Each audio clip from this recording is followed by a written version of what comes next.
ہماری تاریخ کے عظیم ترین دنوں میں سے یہ 6 ستمبر کا دن ہے۔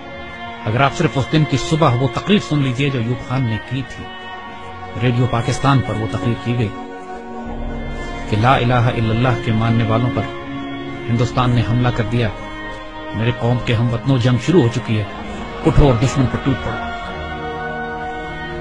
پاکستان کی پوری قوم نعرہ تکبیر لگاتی ہوئی سڑکوں پر نکل گئی۔ ہندوستان نے 6 ستمبر کی صبح فجر سے کچھ پہلے لاہور شہر پہ حملہ کیا اور ان کے جرنیل نے بڑک ماری تھی کہ ہم 11 بجے تک لاہور جمخانہ میں بیٹھ کر شراب پیئیں گے اور بدماشی کی محفل سجائیں گے۔ دشمن کی طاقت کا بھی پہلے اندازہ کیجیے۔ دیکھیے دشمن 5 گنا بڑا تھا آپ سے، اور اچانک اتنا بڑا حملہ کرتا ہے جس کے اندر ایک ایک حملے میں 500 ٹینک استعمال کیے جاتے ہیں، تقریباً 500 ٹینک لاہور میں، 500 ٹینک کے قریب سیالکوٹ کے اوپر جب حملہ ہوتا ہے، اور یہ دونوں سرحدی شہر ہیں ہمارے۔ اور حال یہ تھا کہ Pakistan was totally caught by surprise. آپ کو واقعہ بتاتے ہیں، واقعات اگر آپ سنیں تو اس سے آپ کو اندازہ ہوگا کہ یہ 65 کی لڑائی کا یہ واقعہ 6 ستمبر کو کیوں ہم اتنے رومانٹک طریقے سے، اتنی محبت اور اتنی پیار سے، ایموشن سے، جذبات سے کیوں یاد کرتے ہیں۔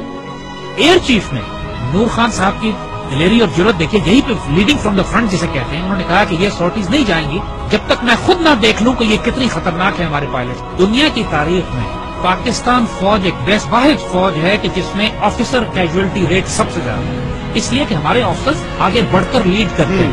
پاکستان نیوی کے پاس ایک سبمرین تھی غازی، اور اس سبمرین نے دشمن کا ناپتا بند کیا ہوا۔ اس زمانے میں تاریخ ناول اور کتابیں لکھی گئی کہ سومناتھ پر محمود غزنوی کے 17 حملوں کے بعد یہ 18واں حملہ، اور پاکستان کی نیوی آگے بڑھ کر سمندروں میں گئی، دوارکا پہ گئی، دوارکا کے قلعے کو تباہ کیا بومنگ کر کے، فائرنگ کر کے، شیلنگ کر کے، اور پھر نکل کر واپس آئی۔ میرے والد توپخانے کے افسر تھے اور سیالکوٹ ہی میں مقیم تھے۔ سیالکوٹ سیکٹر پہ بالکل سرحد پہ ہمارا گھر تھا میرے، اور جب یہ جنگ شروع ہوتی ہے تو خاندانوں کو، عورتوں کو، بچوں کو وہاں سے نکلنا پڑا، تو اس میں ہماری والدہ ہمیں لے کر نکلی، اور یہ وہ وقت تھا کہ جب ہمارے گھر کے آس پاس توپیں لگی ہوئی تھی اور پاکستان کی فوج جوابی حملہ شروع کر رہی تھی سیالکوٹ سیکٹر پہ دشمن کے خلاف۔ ایسے ایسے معجزات دیکھنے کو ملے ہیں۔ میرے والد عینی شاہد ہیں اس بات کے کہ ایک سیکٹر پر ہماری توپوں کی مدد کی ضرورت پڑی، ہماری پیادہ فوج کے مورچے تھے جن پر دشمن کے ٹینکوں کا دباؤ بہت شدید تھا، اور ہماری توپوں کی آخری حد سے بھی زیادہ 2-3 کلومیٹر آگے وہ دشمن کے ٹینکوں کے پوزیشنز تھی، اور جب مدد مانگی گئی تو حساب لگایا گیا کہ ہماری توپوں کے گولے دشمن تک نہیں پہنچ سکتے، اور صورتحال یہ تھی کہ اگر اس وقت مدد نہ دی جاتی اپنی فرنٹ لائن کو تو سیالکوٹ شہر کا ایک پورا سیٹ دشمن قبضہ کر لیتا۔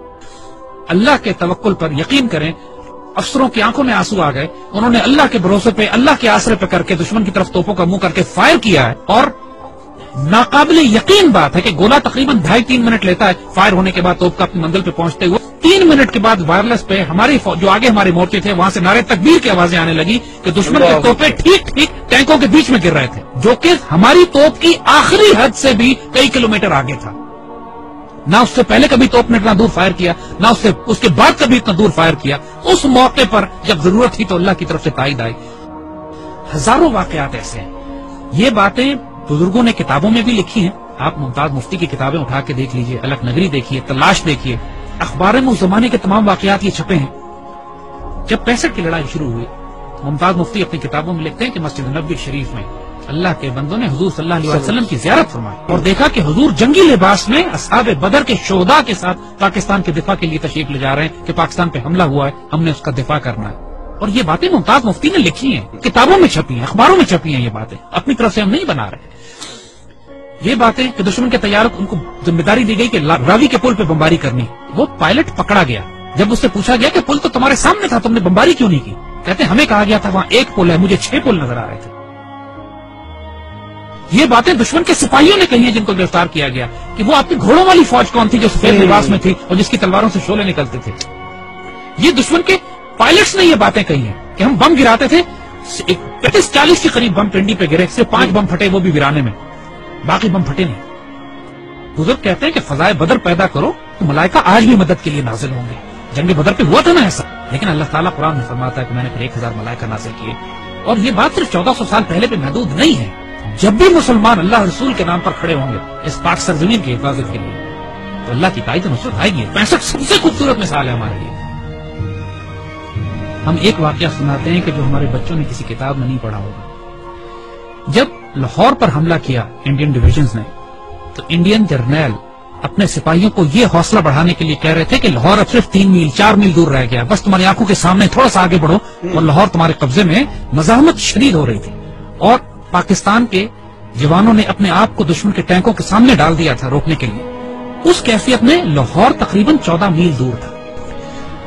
تو وائرلیس پہ جب ہمارے جوانوں نے، ایک افسر نے یہ سنا کہ دشمن کا جنرل اپنے سپاہیوں سے یہ کہہ رہا ہے کہ صرف 3 یا 4 میل دور لاہور رہ گیا، اور اس وقت لاہور 14 میل تھا۔ اس وقت اس افسر نے، ہمارا وہ زخمی افسر نے اپنے مورچے سے نکلا ہے، سڑک کے کنارے جو کتبہ لگا ہوا تھا جس پر لکھا تھا لاہور 14 میل، اس پر اس کو کھڑا ہے وہاں سے اور اس کو انڈیا کی طرف لے کر گیا ہے آگے، مزید 2 فرلانگ آگے، اور وہاں پر اس نے لگایا ہے اور اپنے خون سے اس پر نقطہ لگا کے 0.2 ایڈ کیا ہے اور لکھا ہے 14.2 بلڈی مائلز۔ 14.2 بلڈی مائلز کا لاہور، دشمن اس کو پار نہیں کر سکا۔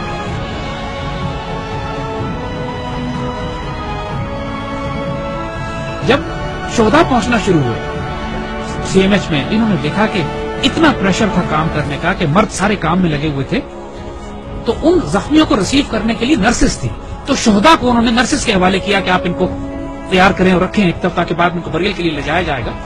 تو آنے والے جوانوں نے جب یہ دیکھا کہ بہنیں اور بیٹیاں ان شہداء کو ریسیو کر رہی ہیں تو ان کی آنکھوں میں آنسو آ گئے۔ واپس جا کے اپنی پوری یونٹ میں اعلان کیا کہ وہ شیرو دلیرو سینوں پہ گولیاں کھانا، پیچھے تمہاری بہنیں تمہیں وصول کر رہی ہیں، ایسا نہ ہو کہ تمہاری پشت دیکھیں اور یہ کہیں کہ یہ بغیرت پشت پہ گولی کھا کر آیا۔ یعنی یہ جذبہ تھا جوانوں میں کہ ہمیں دفن کرنے کے لیے پیچھے ہماری بہنیں کھڑی ہیں، اور سب نے قسمیں کھائیں کہ ہم گولی سینوں پہ کھائیں۔ یہ وہ باتیں یونٹوں کے اندر ہوئی، باتیں ٹیکسٹ بکس میں لکھی جاتی ہیں نا، کتابوں میں، یہ وہ باتیں کہ جو فوجیوں کے سینوں میں دفن ہے۔ ایسے بھی موقع آ گئے کہ جب دشمن کے ٹینک ہمارے توپخانے کے اتنے نزدیک پہنچ گئے کہ براہ راست توپخانے اور ٹینکوں کی لڑائی شروع ہونے والی تھی۔ کہا جاتا ہے دوسری جنگ عظیم کے بعد سب سے بڑی ٹینکوں کی لڑائی بھی سیالکوٹ میں لڑی گئی۔ باقاعدہ ایک آرٹلری افسر نے کمانڈ دی کہ H E unload and A P load, یعنی ہائی ایکسپلوسو شیل نکال دو اور اب آرمر پیئرسنگ شیل لوڈ کرو، کیونکہ اب توپ اور ٹینک کی براہ راست لڑائی شروع ہونے والی۔ اور یہ ایسا موقع ہوتا ہے کہ جس کے بعد آر یا پار ہوتا ہے، اور ایسے موقع پہ اللہ نے دھند بھیج دی، بیچ میں دھندیں آ گئی جس کی وجہ سے دشمن کے ٹینک رک گئے، اور جس طرح پہلے کہا تھا کہ پہلے دشمن نے خوف طاری کر دیا اللہ۔ یہی وہ نظریاتی اور روحانی احساس تھی ہماری جو ہمیں پاکستانی مسلمان بناتی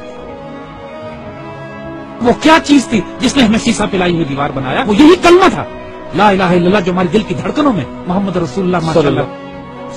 اور آج جو 10,000 بچے اور افسر جوان ہمارے شہید ہوئے ہیں پاکستان کے دفاع میں، کشمیر سے لے کر وزیرستان میں، فاٹا میں، سوات میں، خوبصورت ترین بیٹے، ہماری مٹی کا نمک، 21، 22، 24 سال کے، 25، 26 سال کے خوبصورت جوان، اپنے جب چھوٹے بچوں کو چھوڑ کر، والدین کو چھوڑ کر، بیویوں کو چھوڑ کر، جنہوں نے شہادتیں دی ہیں اور خواہش کر کے اپنے آپ کو والنٹیئر کر کے شہید ہوئے ہیں۔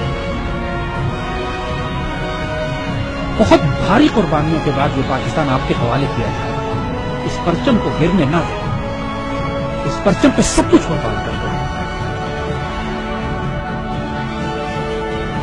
اس کی مٹی میں تمہارا خون شامل ہو گیا نا، 2 جہانوں میں خوش نصیب ہو جاؤ گے۔ اس مٹی کو چھوڑ کر چلے گئے، بد نصیب ہو جاؤ گے۔ جو اس پاکستان میں بستا ہے وہ سایہ خدائے ذوالجلال ہے کہ دیکھو اس پاکستان کو ہلکا نہ لینا، یہ اللہ کے رازوں میں سے ایک راز ہے، اس پر قربان ہو جاؤ، سب سے سستا سودا ہے، سب سے اعلیٰ سودا ہے۔ یہ ہمارے بیٹے جو اس پہ قربان ہوتے ہیں نا، یہ سوال نہیں کرتے کہ اس پاکستان میں ہمیں کیا دیا۔ اس پاکستان کو آج آپ کی ضرورت ہے۔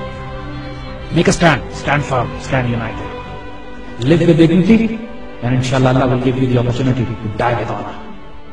لیکن اس کے لیے اب تیاری کرو، تیاری کا وقت آتا ہے، آزمائش آنے والی ہے، لیکن انشاءاللہ العزیز ایسے بیٹے ہمارے پاس ہیں جس پاکستان کو خود کریں۔